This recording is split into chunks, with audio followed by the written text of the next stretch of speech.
आप सबको फिर निवेदन करेंगे, रोग, बीमारी, तकलीफ, कष्ट, या फिर कहीं रुपया पैसा अटक गया हो, नहीं निकल रहा हो, किसी व्यक्ति से कोई काम करवाना है, वो काम नहीं कर रहा, कोई फाइल आगे नहीं बढ़ रही है, कोई कार्य अटक रहा है, तो एक जल के पात्र में जल भरकर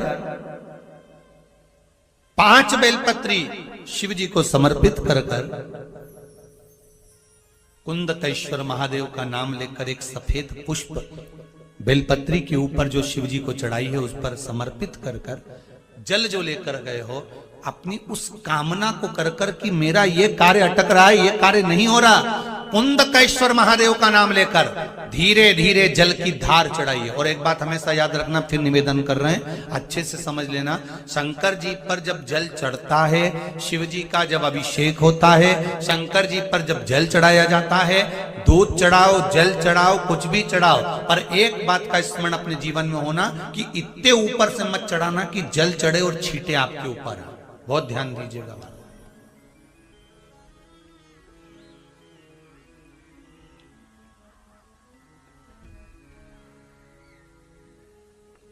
यहां तक वर्णन करा गया है कि शंकर जी का जल चढ़ा हुआ जहां से बहकर जाता है ना, उसको लांगा तक नहीं जाता। यहां लांगते हैं क्या? नहीं ना, परिक्रमा भी करेंगे तो वहीं से लौट कर वापस इधर जाएंगे। शिव जी का जहां से जल बहकर जा रहा हो, चढ़ा हुआ जल जहां से बहकर जा रहा हो, उसको लांगा तक नहीं जाता।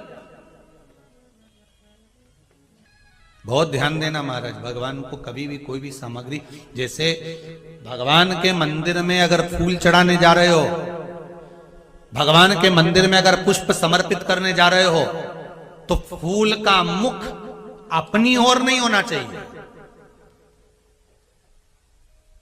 फूल का मुख कहां पर होना चाहिए? जम के बोलो जरा, भगवान की ओर।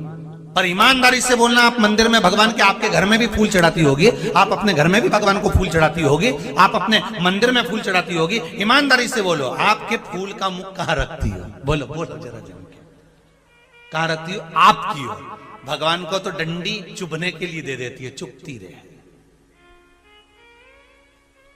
कुंदकेश्वर महादेव को सबसे ज्यादा कोई चीज चढ़ती है तो सफेद पुष्प चढ़ता है। कौन सा पुष्प चढ़ता है? जम के बोलिए जरा, सफेद पुष्प। और बहुत अच्छे से ध्यान रखिएगा, कभी आपको अगर मौका मिले जीवन में और आपके यहां अगर सफेद फूल ज्यादा आ जाता हो, तो 12 महीने शिवरात्रि आती है 12 महीने शिवरात्रि आती है। आप किसी कामना से अगर शंकर जी की आराधना कर रहे हैं, या आप शिवरात्रि पर व्रत करें ना करें, 12 महीने शिवरात्रि आती है। आप प्रयास करना, एक कामना कर कर शंकर जी के शिवलिंग का और शंकर जी की जो जलाधारी है उसका शाम के समय, प्रदोष के समय पर, शिवरात्रि के दिन सफेद पुष्प की पंखड़ियों से शिव का श्रृंगार करना प्रारंभ कर दीजिए। जिस मंदिर में कोई नहीं जाए उस मंदिर में जाकर आप शिव का श्रृंगार करिए, श्रृंगार करो। आप दूसरा सोमवार आएगा, दूसरा शिवरात्रि आएगी ना, दूसरी महीने की जब शिवरात्रि आएगी, तो आपको मालूम पड़ेगा कि आपने शंकर का जो पुष्प का श्रृंगार करा था, श्वेत पुष्प की पत्तियों का, सफेद फूल की पत्तियों का, कुंदकेश्वर महादेव के नाम से जो श्रृंगार करा था, उसका लाभ क्या हुआ। एक माता ने तो बड़ा सुंदर भाव लिखा है कि हमारे, अब पत्र ढूंढना पड़ेगा, कि हमारे घर के पास में मंदिर था, उस मंदिर का कुछ नाम नहीं था, जिसने भी शिवाय नमस्तुभ्यम। प्रयास करा करो, अगर घर में संपदा लक्ष्मी नहीं आ रही हो, व्यापार व्यवसाय नहीं चल रहा हो, नौकरी सर्विस नहीं मिल रही हो, बहुत तकलीफ हो, 7 बेलपत्री केसर को घिसकर चंदन बनाकर बेलपत्री पर, बीच वाली पत्ती पर ओम लिखना है। दोनों पत्तियों पर भी एक आद्यशक्ति जगदम्बा के नाम की केसर की बिंदी लगाना है, दूसरे में श्री गणेश रिद्धि सिद्धि के नाम की बिंदी लगाना है। शिव जी पर समर्पित करते जाना। शंकर को चढ़ाते जाओ। सोमवार की अष्टमी के दिन भगवान शंकर को बेलपत्र समर्पित जरूर करना चाहिए, वो भी शाम के समय पर।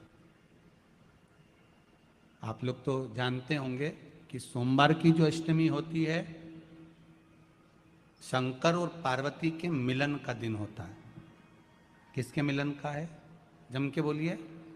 शिव और पार्वती के मिलन का दिन होता है सोमवार की अष्टमी का दिन। साल भर में लगभग 4 या 5 सोमवार की अष्टमी पड़ती है, इससे ज्यादा नहीं पड़ती।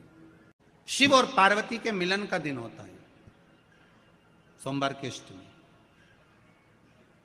इसमें मां जगत जननी जगदम्बा अपनी 64 योगिनियों को लेकर शंकर भगवान के सामने नृत्य करती हैं जब सोमवार की अष्टमी पड़ती है। जैसे शिवरात्रि का महत्व होता है उसी तरह सोमवार की अष्टमी का महत्व होता है। जब उन 64 योगिनियों को ले जाकर शिव को समर्पित करती हैं। शंकर भगवान की कथा कहती है सोमवार की अष्टमी पड़ने वाले दिन अगर बेलपत्र पर केसर का भाग लगाकर ओम लिखकर केसर का ही तिलक लगाकर मां आदिशक्ति गणेश जी रिद्धि सिद्धि के नाम से 7 बेलपत्र शिव को समर्पित कर कर लाल वस्त्र में उसको बांधकर, जिसका व्यापार व्यवसाय या नौकरी सर्विस नहीं हो, बहुत कष्ट चल रहा हो, बहुत जिंदगी में दुख चल रहा हो, उसको 2-1 महीना रख कर देखो, बाबा लाइन लगा देगा आपकी संपदा की ओर, आपका हाथ पकड़ देगा। क्यों? 3 चीजें हमें किसी की नहीं चाहिए।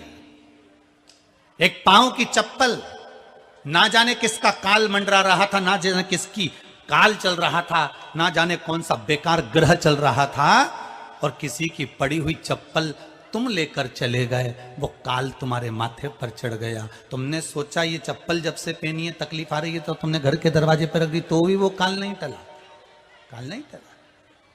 कई लोग कहते हैं हमारी चप्पल चली गई तो हम क्या करें, इसलिए हम दूसरे की ले गए।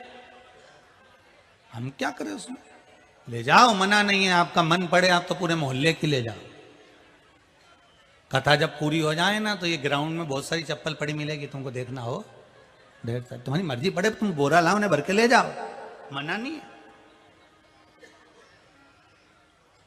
पर नीची है किसी की चप्पल। और एक मांग का टीका किसी का नहीं चाहिए।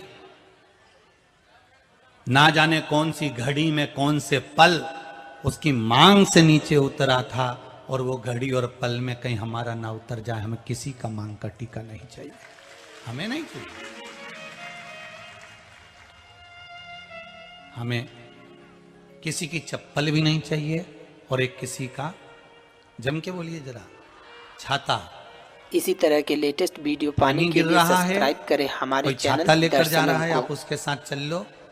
किसी से ये मत कहना कि पानी गिर रहा है तो तुम्हारा छाता देना, मैं बाद में भेज दूंगी। वो छाता लेकर आप घर चले गए, छाते में, चप्पल में, इसमें काल का प्रभाव है। इसलिए कोई जब मरता है या कोई उद्यापन करते हैं हम, तो उसमें पद जो दिया जाता है, उस पद में चप्पल, छाता, ये बहुत जरूरी चीज है। बोलो देते कि नहीं देते? पद में चप्पल और छाता जरूर जाता है। नहीं तो सोचो ये चप्पल और छाते का क्या काम था साहब, जब मरने के बाद ये चप्पल छाता दिया ने, उद्यापन करो तो चप्पल छाता, तो इसमें काल रहता है। इसी तरह के लेटेस्ट वीडियो पाने के लिए सब्सक्राइब करें हमारे चैनल। उस काल का हम दान दे देते हैं कि हमको ये नहीं चाहिए, ले जाओ। कदम चलकर हम शंकर के मंदिर तक, शिवालय तक पहुंचते हैं। भगवान शंकर के शिवलिंग तक, शिवालय तक पहुंचते हैं। जैसे गंगा का जल लेकर नीलकंठ तक जाते हैं, गंगा का जल लेकर वेदनाथ जी तक जाते हैं, गंगा का जल लेकर काशी विश्वनाथ तक जाते हैं, छिपरा का जल लेकर महाकाल तक जाते हैं, नर्मदा का जल लेकर ओमकार तक जाते हैं। वैसा ही पुण्य अपने घर से एक जल का पात्र लेकर जब शिव जी को चढ़ाते हैं, तो वह पुण्य हमारे खाते में लिखाते चले जाते हैं। स्वयं जगत जननी जगदम्बा अम्बा मां पार्वती जी नंदी के पास बैठकर शिव की चर्चा करती हैं। इसलिए निवेदन है, यदि कभी मौका लगे आपकी जिंदगी में, कभी जीवन में अगर ऐसा लगे कि बहुत दुख है, बहुत तकलीफ है, बहुत कष्ट है, एक बेलपत्र अपने हाथ में रखो, उल्टे हाथ में, सीधे हाथ से उस बेलपत्र पर अपना हाथ रखिए, नंदीश्वर महादेव का स्मरण करिए, 7 बार श्री शिवाय नमस्तुभ्यम कहिए। फिर उस बेलपत्र को सीधे हाथ में रहकर, जो नंदी शिव जी के मंदिर में है, दोनों सींग है, उस सींग के ठीक पीछे नंदी का उभरा हुआ भाग है, उस भाग पर नंदीश्वर शिवलिंग का स्मरण कर कर बेलपत्र को चढ़ा दो। इस टंडी का भाग पूंछ की ओर होना चाहिए, पत्ते का भाग मुख की ओर हो, और उस बेलपत्र को बाबा के चढ़ाकर, कितना भी दुख हो जिंदगी में, कितना भी कष्ट हो, नंदीश्वर महादेव का जब स्मरण आप करने लगते हो तो धीरे धीरे वो दुख कटना प्रारंभ हो जाता है, शिव हाथ पकड़ना प्रारंभ हो जाता है। नंदीश्वर शिव ओघड़दानी है। और जो जैसी 17 साल के बाद बच्चा हुआ है, एक बार जोरदार ताली बजाकर स्वागत। जो जैसी वो वैसा ही फल पाया, नहीं खालियों से लौटाया, वो मन ही मन हर्षाया, और कर दिया माला माल काशी वाले ने, लुटा दिया भंडार काशी वाले ने, लुटा दिया भंडार काशी वाले ने, कर दिया माला माल काशी वाले। शिव कथा कर रही है, भगवान शंकर का पवित्र चरित्र कर रहा है। पार्वती मैया यदि शिव को प्राप्त करी हैं, भगवान शंकर को प्राप्त करी हैं, तो नंदी की ही कृपा हुई, नंदीश्वर। कहते हैं पार्वती मैया जब छोटी अवस्था में, बाल्य अवस्था में थी, तभी से शिव की आराधना में लगी रहती। कई बार भगवान